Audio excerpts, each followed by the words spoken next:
सभी का बहुत स्वागत है। हरगोविंद अरोड़ा जी, पहली प्रतिक्रिया आपकी। 48 साल बाद ही सही, लेकिन जमीन का पट्टा मिला। क्या इसे योगी सरकार के न्याय मॉडल की जीत के तौर पर प्रस्तुत करेंगे आप? संदेश है उन दंगाइयों के लिए कि संभल में संभल जाओ, चाहे वो दंगाई हो, लुटेरे हो, आक्रमणकारी हो और उनके आका उन्हें संरक्षण देने वाले वो राजनीतिक दल जो इनका पोषण 48 वर्षों से तुष्टीकरण की नीति के अंतर्गत करते गए। अब क्या ये उचित था? क्या संभल का दंगा उचित था? निर्दोष, निहत्थे और मासूम लोगों को लूट लिया गया, उनकी हत्याएं कर दी गई और उसके ऊपर ये देखिए तुष्टीकरण नीति के अंतर्गत उस पे सरकारी पर्दा डाल दिया गया, सरकारी संरक्षण दिया गया और उन्हें शह दी गई दंगाइयों को, ताकि वो जमीनों पे कब्जे। देखिए 1000 वर्ष में और आज तक में कोई 1000 वर्ष पूर्व देखें और आज देखें, कोई अंतर तो ना हुआ। वही लुटेरे जिनके अंदर जीन्स उन लुटेरे और आक्रमणकारियों के थे, तो संभल का दंगा भी तो वही था।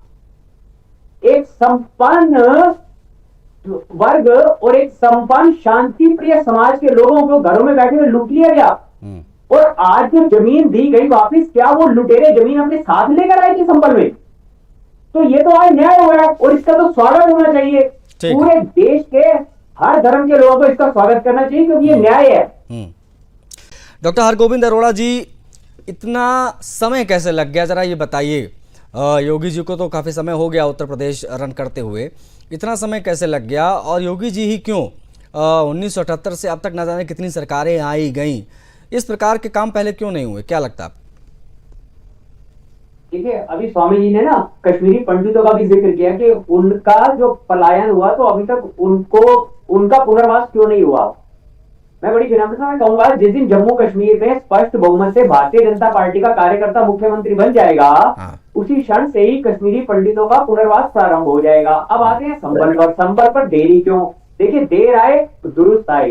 एक योजना पर बनाई जाती है, एक कार्यक्रम तय होता है, इतनी आसानी और कानून के दायरे में रहते हुए सभी काम हुए। यही तो एक अंतर है उस समाज लुटेरे समाज में और एक उत्तर प्रदेश की जनता की प्रिय चुनी हुई सरकार के कार्यशैली में। यही तो अंतर है कि संविधान और कानून के दायरे में रहते हुए चुनी हुई जो भी उत्तर प्रदेश की गवर्नमेंट होगी उसको काम करना होगा। आक्रमणकारियों की तरह तो है नहीं, आधी रात को भीड़ आई हथियार लेकर और लूटपाट किया और नरसंहार किया और वहां से भाग गए या वहां पर जम गए, उनको अपने अधीन कर लिया। ये इसीलिए इस काम में समय लगा और ये अंत तो है नहीं, ये तो शुरुआत है। इब्तिदा इश्क होता है क्या? आगे आगे देख होता है क्या? ठीक, ओके। आशीष जी, यही सवाल। ठीक, अरोड़ा जी, अब अपनी बात आप पूरी कर लीजिए, फिर मैं सुरेंद्र स्वामी सर की तरफ बढ़ूंगा। अरोड़ा जी, भाई साहब, कांग्रेस के लिए अब इस देश का दुर्भाग्य ये है ना कि कांग्रेस आज भी, देखिए, रस्सी जल गई बाल नहीं गया, आज भी उसको जातीय दंगा कह रहे हैं, सांप्रदायिक दंगे को, क्योंकि आज भी इनकी नीति तो वही तुष्टीकरण की है। क्योंकि कांग्रेस का जो इस्लामीकरण हुआ मैंने अपने पूरे वक्तव्य में कब कहा? आप उसको नहीं, आप उसको जातीय दंगा कैसे कह सकते? आज भी आप योजना, तीन निशाने पर लग गया तो आपको दिक्कत महसूस हो रही है। लगता है तीन निशाने पर लगाए, तीन निशाने पर लग गया। मैं समझ रहा हूँ आपकी बात। भारतीय जनता पार्टी की केंद्र में स्पष्ट बहुमत की सरकार आएगी तो वो आरक्षण छीन लेंगे। आज आप फिर इस सांप्रदायिक दंगे को जातीय दंगे का नाम दे रहे हैं। क्या शर्म नहीं आती आपको? देश के बहुसंख्यक लोगों का अपमान करते हुए।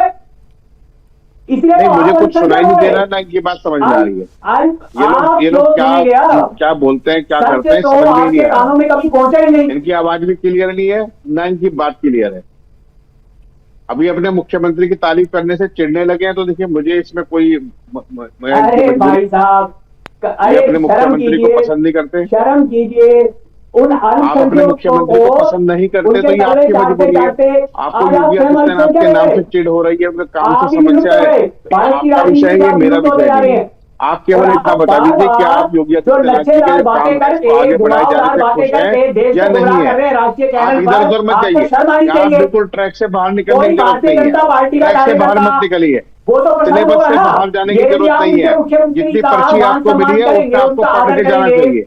ये तो पद्धति कांग्रेस में है आपत्ति है कि योगी जब उनके आदित्यनाथ मुख्यमंत्री जी के कोई विषय में काम अच्छी बात करते की हैं जाए तो कांग्रेस के योगी आदित्यनाथ ने कोई अच्छा काम किया है तो आपको भारतीय दिक्कत जनता क्या पार्टी में है? ऐसी परंपरा नहीं है। आप मुख्यमंत्री आप के इसको काम नहीं से कर क्यों रही। घबरा ये रहे हैं? परंपरा कांग्रेस आपको में है। लगता है, मैं भारतीय बताता जनता हूँ क्यों पार्टी घबरा को रहे सही हैं? दिशा आपको लगता है कि यदि कुछ योगी जी संदेश इस तरह के जन कल्याणकारी बस, काम ये करेंगे लाइन तो भारतीय जनता आपका पार्टी की। एजेंडा ही खत्म हो जाएगा। आपकी तरह जत्थेदारों में चलने वाला वो आपको राजनीतिक क्या दल नहीं दिक्कत है। है? एक आपको परिवार की प्रत्येक चक्कर में दंगा पीड़ित उठाकर को और एक न्याय वर्ग के देने में बीच क्या तलवे समस्या है? चाटकर चलिए आपको ठीक है। नहीं तो आप मुख्यमंत्री नहीं जी हरगोविंद कह अरोड़ा जी, दीजिए, मैं आप रोक रहा हूँ मुख्यमंत्री जी कह आपको बस। दीजिए। ठीक है, ओके, मैं बात समझ गया, बहुत स्पष्ट समझ गया आपकी नाराजगी की गोस्वामी वजह। जी। हरगोविंद जी समझ गया। आशीष जी बस ये चीज क्लियर कर दीजिए, आपके हिसाब से, कांग्रेस पार्टी के हिसाब से 1978 में हुआ दंगा क्या सांप्रदायिक दंगा नहीं था, हिंदू वर्सेस मुसलमान नहीं था क्या?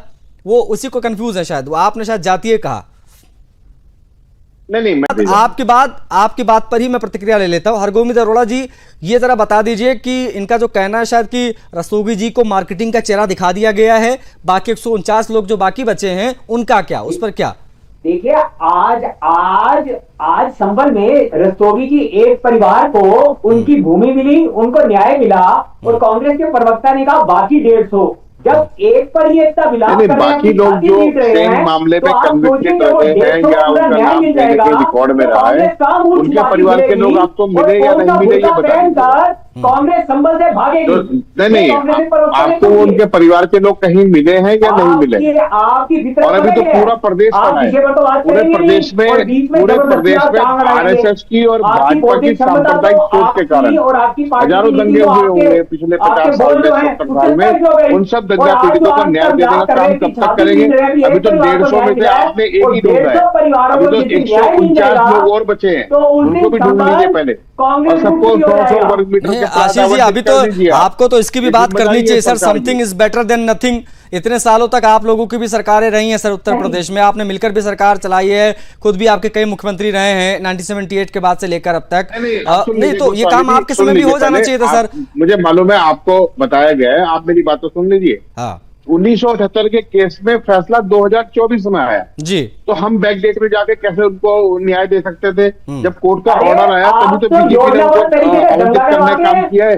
तो इतना तो कम से कम आप बता दिया कीजिए अरोड़ा जी को कि जब फैसला ही 2024 में आया है तभी तो आप आगे बढ़ेंगे।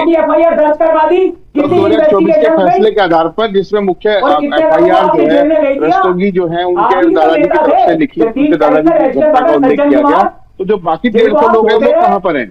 ये योगी जी के पास विरोध सूची है भी या नहीं है, या ये वैसे ही पीले पीले कुर्ते पहनकर हाथ हिलाते हुए आ गए? उसको बता दीजिए।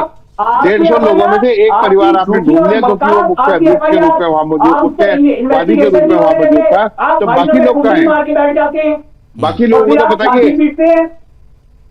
ठीक, नहीं, ये नहीं है कि आप 1 किलो टमाटर बेचकर आपको भोपड़ा आरती घोषित कर देंगे। बाकी लोग कहाँ हैं? ठीक, ओके। नहीं, दंगाई साफ हो रहे हैं, पीड़ितों को इंसाफ मिल रहा है, तो उससे कांग्रेस पार्टी को दिक्कत क्यों हो रही है, समझ से परे है। बट एनीवेज, मेरे पास समय इतना ही था आज। यहाँ से मुझे